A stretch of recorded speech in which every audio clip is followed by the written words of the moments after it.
So we've got about 10 minutes left on the mash. Then we're going to sparge. We've got our strike water, which is at temp, ready to go.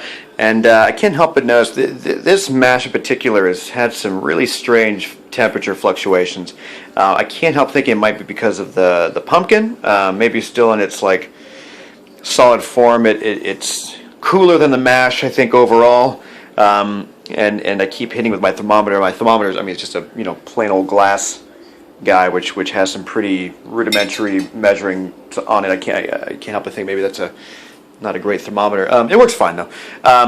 So something to keep in mind when doing this, if I do this next time, the pumpkin I think has to be heated to temperature, or else I'm going to have some strange fluctuations. Fluctuations of like 100, like from 142 to 152, some like big swings. So it's cool. I've got my hot water that I've been adding to it gradually, and that seems to be staving it off. So I think we're good. While I got this up, I wanted to introduce you to this guy real quick. This is a pretty cool little device I actually made myself.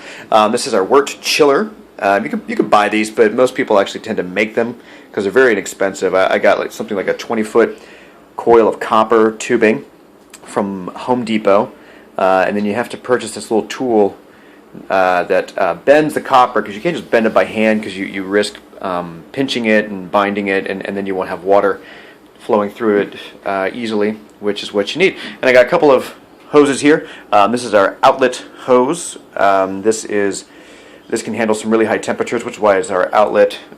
This is some regular 3/8 inch tubing. This also I think is a pretty high temperature grade, and can handle some pretty good, some pretty hot temperatures. The reason this is the inlet though is because this particular one, while it's good at holding temperature or holding up against really hot temperatures, it can't withstand the pressure. It kind of balloons out really weirdly. So I use that for the outlet and this for the inlet. But yeah, we just put that, once we boil our wort, I'll show you how it works.